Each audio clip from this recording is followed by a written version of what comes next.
We will discuss today poem I cannot remember my mother written by Rabindranath Tagore. ये poem Rabindranath Tagore लिखे थे। इससे पहले कहता है, पढ़िए।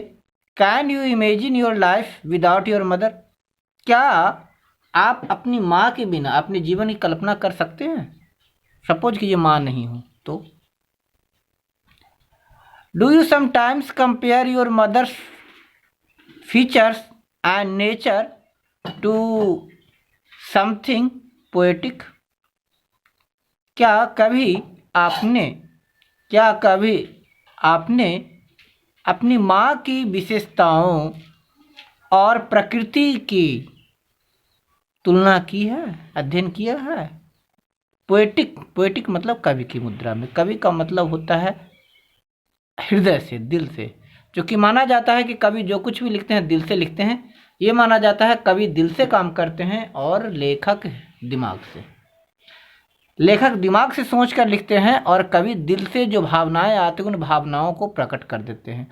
तो यही यहाँ पर पोएट कह रहे रविंद्रनाथ की कि आप तुलना, क्या कभी आपने माँ के गुणों और प्रकृति के गुणों की दिल से तुलना की है?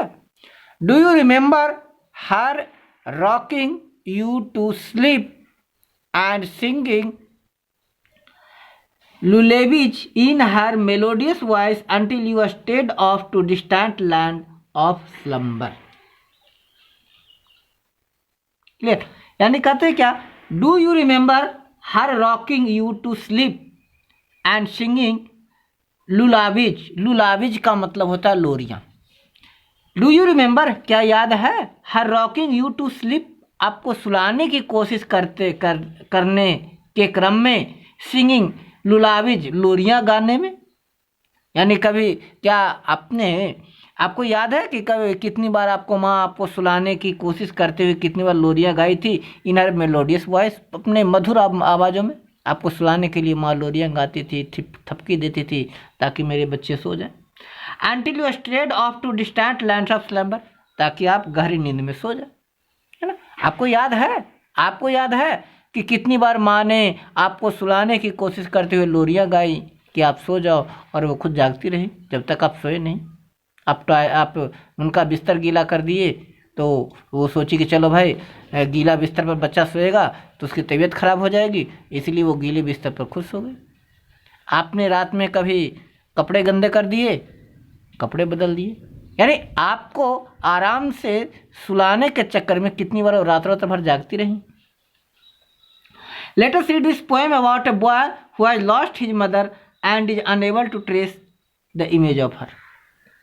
आइए यह कविता पढ़ें और इसमें देखें कि कैसे एक बच्चा बचपन में ही अपनी माँ को खो देता है और उसे याद भी नहीं होता कि उसकी माँ कैसी है। कह सकते हैं दूसरे शब्दों में कि आइए इस कविता में माँ की व्याख्या, माँ का वर्णन, माँ के गुणों की विवेचना उस बच्चे से सुने जिसने माँ को देखा नहीं है, जिसे माँ की ममता नहीं मिली है।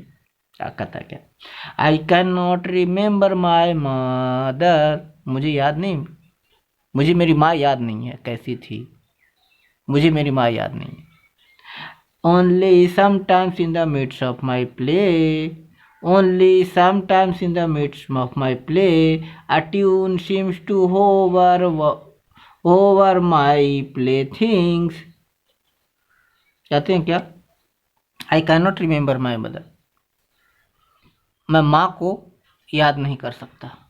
Only sometimes in the midst of my play, यानी कहता है कि जब मैं खेल रहा हूँ तो खेलने के बीच माँ याद नहीं आती। जब हम खेल रहे हों तो माँ याद नहीं आती। Only sometimes in the midst of my play, जब वह खेल रहे हो तो माँ भूल जाते हैं, कहाँ है माँ, क्या करे, इससे कोई मतलब नहीं। A tune seems to hover my play things, जो हमारे खिलौनों को सजा कर संवार कर रखती है। यहाँ पर ये एक फ्रेजल वर्ड है। कहते हैं क्या कि हम जब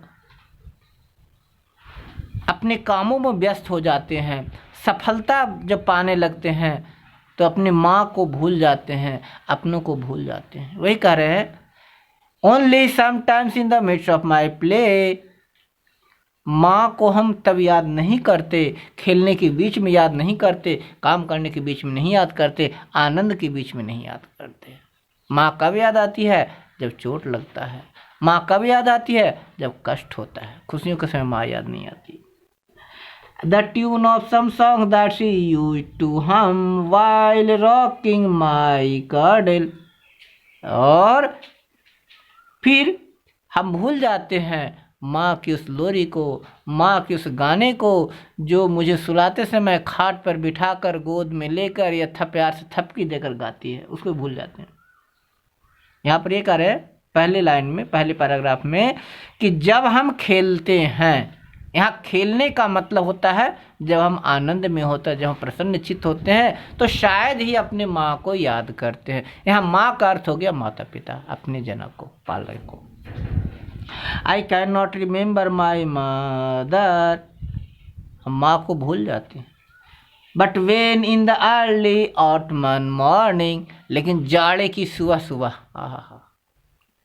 the smell of CV flower floats in the air, कह रहे हैं कि ये स्वी एक फ्लावर है जो सफ़ेद रंग का फूल होता है, बर्फनुमा सफ़ेद रंग का, जिसमें पंखुड़ियाँ खिलती है। तो वही कह रहे हैं कि हम माँ को भूल जाते हैं, लेकिन जब ठंड लगती है और जाड़े में खिलने वाले सुई फूल को, सुंदर से फूल को देखते हैं, तब क्या होता है? The scent of the morning service in the temple comes to me as the scent of my mother, और उसकी खुशबू जब मंदिरों से आती है तब माँ की प्यारी सी खुशबू आ जाती है, तब माँ याद आती है।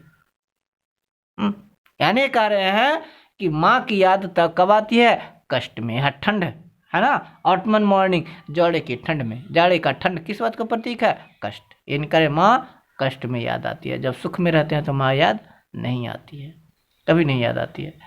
वही कह रहे हैं कि मुझे माँ याद नहीं है, लेकिन जब जाड़े की सुबह सीवे फूल की खुशबू आती है जो मंदिरों में चढ़ाए जाते हैं, तो वहाँ से माँ की खुशबू याद आती है, माँ की याद आती है।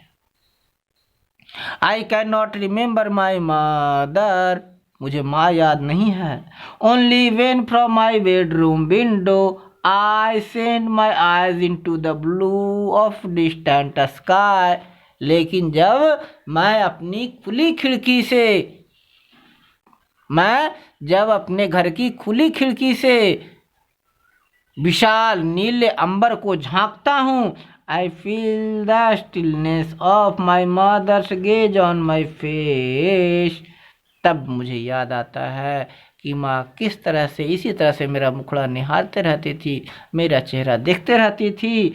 Has spread all over the sky, और वह माँ अभी पूरे आसमान में बिखरी हुई है, और जैसे ही मैं खिड़की से अपना मुंह निकालता हूँ वह मुझे प्यार से उसी आसमान से, आकाश से देखती है।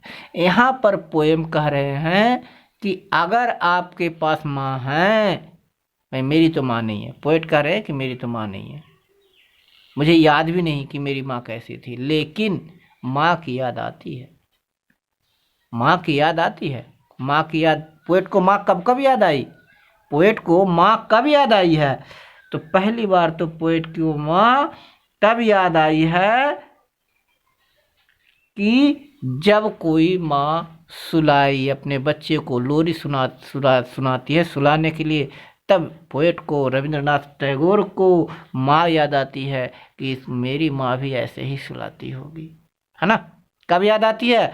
जब वो देखते हैं कि कोई माँ कोई लोरी गा रही है, जब किसी माँ द्वारा अपने बच्चे को सुलाने की लोरियों की आवाज़ सुनाई पड़ती है, तब पोएट को माँ याद आती है। वही कहते माँ ऐसी याद नहीं आती। जब मैं खेल रहा हूँ तो माँ याद नहीं आता, मैं दुनियादारी में व्यस्त रहता हूँ तो माँ याद नहीं आता, मैं कुछ काम करता हूँ तो माँ की याद नहीं आती है, लेकिन जब मैं आराम से शांत चित्त जब होकर लेट जाता हूँ तो माँ याद आती है। Mother, I remember my mother when I am still, I am thoughtless, I am in deep consideration, जब गहरे चिंतन करते हैं तो माँ याद आती है। यहाँ लोरी का मतलब ये हो गया। आगे कर ऐसे माँ याद नहीं आती है, लेकिन जब मंदिर में शिव फूल की खुशबू यानी मंदिरों पर चढ़ाए गए फूलों की खुशबू जब मेरे पास तक आती है, जब मेरे नाक तक आती है, तो मुझे अपनी माँ की खुशबू याद आती है। यानी कितनी प्यारी माँ होती है वो तब याद आती है। कहने का अर्थ ये कह रहे हैं कि माँ का प्यार, माँ के प्यार की खुशबू हर जगह होती है, लेकिन वो हमेशा महसूस नहीं किया जाता है। यहाँ मंदिर जाने का मतलब होता है अकेले एकांत चित्त, शांत चित्त होकर जब बैठते हैं तो माँ की ममत्व की प्यारी सी खुशबू आती है और तब मुझे माँ याद आती है। और माँ की याद कब आती है? रात में अकेले में जब खुले आसमान को झांकता हूँ तब माँ याद आती है कि मेरी भी माँ इतनी ही विशाल हृदय वाली होगी, मेरी भी माँ इतनी ही विशाल हृदय वाली होगी। तब उन्हें लगता है कि लग रहा है आसमान से मेरी माँ भी मुझे झांक रही है, मुझे निहार रही है। उनका भी जी मचल रहा है अपनी बाहों में समेट लेने का, और मेरा भी जी मचल रहा है एक बार माँ की गोद में लेट जाने का। इसीलिए बेटा याद ध्यान रखिए, ये पोएट सिंपल सी बात ये कह रहा है कि यदि आप अपने माता पिता की को भरपूर प्यार कीजिए, अन्यथा आज अगर आपके माता पिता आपको सजा देते हैं, आपको डांटते हैं, तो आपके भले के लिए ही जस्ट लाइक ए पॉटर, वे कुम्हार की तरह हैं। जब वो आपको डांटते हैं, आपकी पिटाई करते हैं, तो अंदर से वो खुद भी रोते हैं, लेकिन चूंकि आपके जीवन को संवारना होता है, आपको गलत रास्ते पर चलने से बचाना होता है, आपके उज्जवल भविष्य का निर्माण करना होता है, इसलिए वो आपको सजा देते हैं। वास्तव में वो आपको सजा नहीं देते हैं, वो खुद को सजा देते हैं, वो आपको सजा नहीं देते हैं। आप जब रोते हो तो उन्हें भी दुख होता है, वो भी रोते हैं। ऐसा माता पिता का हृदय होता है। इसीलिए सदैव प्रयास करो कि माता पिता को जितना सम्मान दे सकते हो दो, जितनी उनकी मान दे सकते हो दो, जितनी मान दो कम है।